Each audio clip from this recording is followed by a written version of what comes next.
ঠিক দুপুর দুটো আর দুপুর দুটোর খবর দিনভর নিয়ে সোনিয়া রয়েছে আপনাদের সঙ্গে। শুরুতে দেখাই দমকলের হেডকোয়ার্টার, সেখানে মুখ্যমন্ত্রী শুভেন্দু অধিকারী তিনি পৌঁছে গিয়েছেন। দমকলের হেডকোয়ার্টারে মুখ্যমন্ত্রী শুভেন্দু অধিকারী তিনি কথা বলছেন আধিকারিকদের সঙ্গে। এর আগে আমরা দেখেছি বটগঞ্জ থানায় তিনি গিয়েছিলেন, ফাইল খতিয়ে দেখছিলেন, লকআপ দেখছিলেন এবং ইকবালপুরেও পৌঁছে গিয়েছিলেন সারপ্রাইজ ভিজিটে। এবার যে ছবি আপনাদের দেখাচ্ছি দমকলের হেডকোয়ার্টারে মুখ্যমন্ত্রী, আরো ডিটেল আপডেট নিয়ে এখনকার ছবিটা জানবো। সোমরাজ রয়েছে আমার সঙ্গে। সোমরাজ, দেখো, প্রিন্সপুল স্ট্রিটে মুখ্যমন্ত্রী শুভেন্দু অধিকারী দমকলের যে কেন্দ্রীয় কার্যালয় সেখানে এই মুহূর্তে পৌঁছেছেন। তুমি জানো, আজ সকালে বড় বাজারে একটি আগুন লেগেছিল এবং সেই বড় বাজারের আগুন নিয়ে দেরিতে কি দমকল পৌঁছেছিল তা জানতে মুখ্যমন্ত্রী শুভেন্দু অধিকারী সরাসরি ফায়ার ব্রিগেডের হেডকোয়ার্টারে পৌঁছে গেলেন এবং ফায়ার ব্রিগেডের হেডকোয়ার্টারে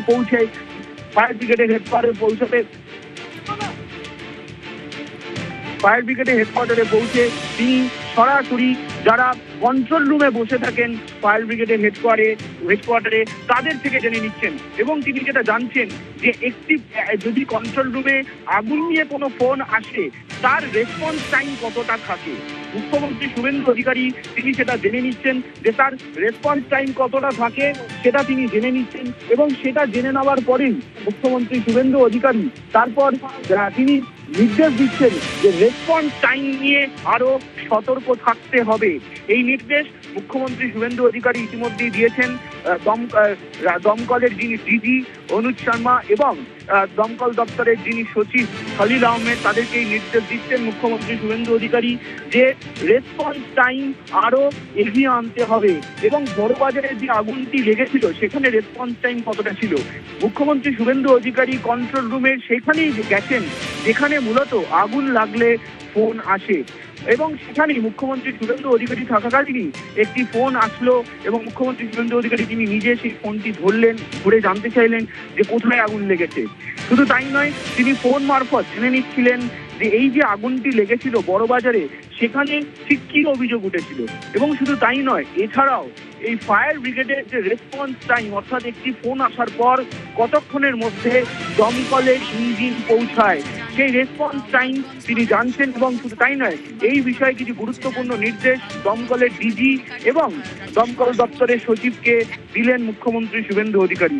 তুমি দেখেছো ইতিমধ্যে ওয়াটগঞ্জ থানা ও ইকবালপুর থানায় সারপ্রাইজ ভিজিট করেছেন মুখ্যমন্ত্রী শুভেন্দু অধিকারী এবং তারপর সেই ভিজিটের পর দমকলের সদর দপ্তর প্রিন্সপুল স্ট্রিটে তিনি পৌঁছে যান এবং তিনি কিছুক্ষণ আগে সেখানে পৌঁছেই মূলত বড় বাজারের যে আগুন লেগেছিল সেই আগুন নিয়ে তিনি খোঁজ খবর নেন। খোঁজ খবর নেওয়ার পরেই তিনি পৌঁছে যান দমকলের যে কন্ট্রোল রুমে ফোন আসে কোনো আগুন লাগলে সেই কন্ট্রোল রুমে এবং সেখানে যারা দায়িত্বরত আধিকারিকরা ছিলেন দমকলের তাদের থেকে জেনে নেন যে এই রেসপন্স টাইম কতক্ষণ হচ্ছে দমকলের, অর্থাৎ দমকলকেও এবার সক্রিয় করলেন মুখ্যমন্ত্রী শুভেন্দু অধিকারী।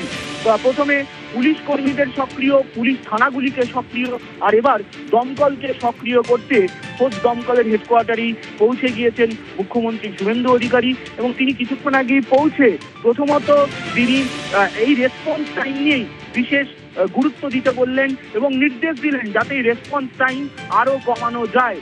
বড়বাজারে সকালে যে আগুন লেগেছিল, আগুন লাগার ঘটনা ঘটেছিল তা নিয়েও বিস্তারিত রিপোর্ট নেন মুখ্যমন্ত্রী শুভেন্দু অধিকারী। শুধু তাই নয়, দমকলকে যে নির্দেশগুলি দেওয়া হয়েছিল যে বিল্ডিংগুলি এনওসি নিয়ে সেই নির্দেশে কতটা কার্যকরী হচ্ছে, বিভিন্ন বিল্ডিংগুলিকে কত অডিট করা হচ্ছে, ফায়ার অডিট করা হচ্ছে নাকি, সেই বিষয়েও বিস্তারিত খোঁজ খবর নিলেন মুখ্যমন্ত্রী শুভেন্দু অধিকারী। তিনি এখন প্রিন্সপুল স্ট্রিটে দমকলের সদর দপ্তরে রয়েছেন এবং থেকেই যে কন্ট্রোল রুমে ফোন আসে, বিভিন্ন আগুন লাগার খবর নিয়ে ফোন আসে সেই কন্ট্রোল রুমেই তিনি পৌঁছে যান হঠাৎ করেই এবং এখানেও যারা শীর্ষ আধিকারিক ছিলেন দমকলে তাদেরকে না জানিয়েই মুখ্যমন্ত্রী শুভেন্দু অধিকারী পৌঁছে যান। মুখ্যমন্ত্রী শুভেন্দু অধিকারী পৌঁছানোর কিছুক্ষণ বাদে দমকলের ডিজি ও দমকল দপ্তরের সচিব পৌঁছে যান তড়িঘড়ি এবং পৌঁছে তারা মুখ্যমন্ত্রী শুভেন্দু অধিকারীকে বিস্তারিত রিপোর্ট দিচ্ছেন। বিশেষ করে প্রথম রিপোর্ট বড় বাজারের আগুন নিয়ে এবং দ্বিতীয় রিপোর্ট দমকল কিভাবে অডিট করছে বিভিন্ন বিল্ডিংগুলিতে, সেই অডিট সম্পর্কিত রিপোর্টও মুখ্যমন্ত্রী শুভেন্দু অধিকারী নিয়েছেন। সম্রাট, সঙ্গে থাকো। এরই পাশাপাশি নজর রাখবো পুলিশের কাজ খতিয়ে দেখতে হঠাৎ থানাতেও পুলিশ মন্ত্রী পৌঁছে যান, সারপ্রাইজ ভিজিট। একের পর এক ছবি দেখাচ্ছি আপনাদের। ওয়াটগঞ্জ সেখানে মুখ্যমন্ত্রীর সারপ্রাইজ ভিজিট, যে ছবি আপনাদের দেখাচ্ছি, ভটগঞ্জ থানায় মুখ্যমন্ত্রী পৌঁছে যান, ইকবালপুর থানায় সারপ্রাইজ ভিজিট করেন মুখ্যমন্ত্রী শুভেন্দু অধিকারী। সেই ছবিও আরেকদিকে দেখানোর চেষ্টা করছি এবং তারই পাশাপাশি দেখাচ্ছি এই মুহূর্তে দমকলের হেডকোয়ার্টারে, সেখানে মুখ্যমন্ত্রী রয়েছেন। কলকাতায় একের পর এক সারপ্রাইজ ভিজিট, বিভিন্ন অভিযোগে কি ব্যবস্থা নেওয়া হচ্ছে, কত তাড়াতাড়ি রেসপন্ড করছে দমকল, এসব বিষয় খতিয়ে দেখছেন, নিজেই ফাইল পত্র খতিয়ে দেখছেন। সোমরাজ রয়েছে আমার সঙ্গে, আবারও সোমরাজের কাছে যাই। সোমরাজ, তুমি এতক্ষণ আপডেট দিচ্ছিলে এই মুহূর্তের ছবিটার, যে দমকলের হেডকোয়ার্টারে মুখ্যমন্ত্রী রয়েছেন এবং গোটা বিষয়টা তিনি খতিয়ে দেখছেন, রিপোর্ট চাইছেন, এবং এরই পাশাপাশি আমরা কিছুক্ষণ আগে যে ছবি দেখেছিলাম, ভটগঞ্জ থানায় মুখ্যমন্ত্রী সারপ্রাইজ ভিজিট এবং মুখ্যমন্ত্রী সারপ্রাইজ ভিজিট ইকবালপুর থানাতেও। এটাকে একদমই সকাল থেকেই আজকে দফায় দফায় সারপ্রাইজ ভিজিট শুরু করেছেন মুখ্যমন্ত্রী শুভেন্দু অধিকারী।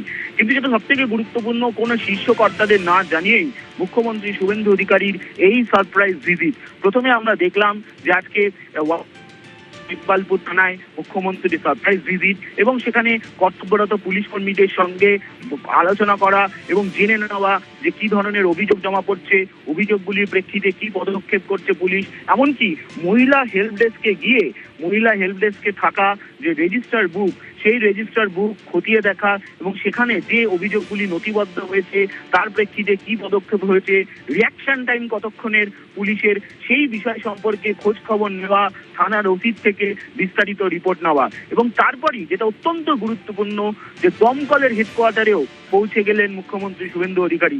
হেডকোয়ার্টারে পৌঁছে প্রথমেই বড় বাজারের যে আগুন লাগার ঘটনা, সেই সম্পর্কে বিস্তারিত খোঁজ খবর নেন মুখ্যমন্ত্রী শুভেন্দু অধিকারী এবং তারপর দমকলের হেডকোয়ার্টারে যে কন্ট্রোল রুমে ফোন আসে আগুনের খবর নিয়ে, আগুনের খবর দেওয়ার জন্য, দমকলকে ডাকার জন্য যে কন্ট্রোল রুমে ফোন আসে, সেই কন্ট্রোল রুমেই পৌঁছে গেলেন মুখ্যমন্ত্রী শুভেন্দু অধিকারী। এবং কন্ট্রোল রুমে পৌঁছে যারা দায়িত্বরত আধিকারিকরা রয়েছেন, যারা এই কন্ট্রোল রুমের কাজ করছেন, তাদের থেকে মুখ্যমন্ত্রী শুভেন্দু অধিকারী জেনে নিলেন যে যদি কোনো ফোন আসে আগুন লাগার, তারপর এই কন্ট্রোল রুম থেকে কিভাবে মেসেজ দেওয়া হয় এবং তারপর তার কতক্ষণের মধ্যে দমকলের ইঞ্জিন রওনা হয় সেই ঘটনাস্থলের উদ্দেশ্যে। অর্থাৎ এই রিয়াকশন টাইম কতটা, সেই বিষয় সম্পর্কেই খোঁজ খবর নেন মুখ্যমন্ত্রী শুভেন্দু অধিকারী। তিনি যে দমকলের হেডকোয়ার্টারে যাচ্ছেন সেটাও কিন্তু দমকলের শীর্ষকর্তারা জানতেন না। মুখ্যমন্ত্রী পৌঁছানোর কিছুক্ষণের মধ্যেই দমকলের ডিজি ও দমকল দপ্তরের সচিব পৌঁছে যান হেডকোয়ার্টারে এবং তারা যখন পৌঁছান সেই সময় মুখ্যমন্ত্রী শুভেন্দু অধিকারী স্পষ্ট নির্দেশ দেন যে রেসপন্স টাইম কমাতে হবে। শুধু তাই নয়, বড়বাজারের আগুন নিয়ে কোনো অভিযোগ উঠেছিল নাকি এবং সেই অভিযোগ যদি উঠে থাকে সেই বিষয়ে আরো সতর্ক থাকতে হবে মুখ্যমন্ত্রী শুভেন্দু অধিকারী সেই নির্দেশ দেন। নির্দেশ দেওয়ার পর তিনি এই মুহূর্তে ফ্রি স্কুল স্ট্রিট থেকে বেরোচ্ছেন পরবর্তী কর্মসূচির জন্য। বেশ, এখন ফ্রি স্কুল স্ট্রিট থেকে তিনি বেরোচ্ছেন পরবর্তী কর্মসূচির জন্য, অবশ্যই আমাদের নজর থাকবে।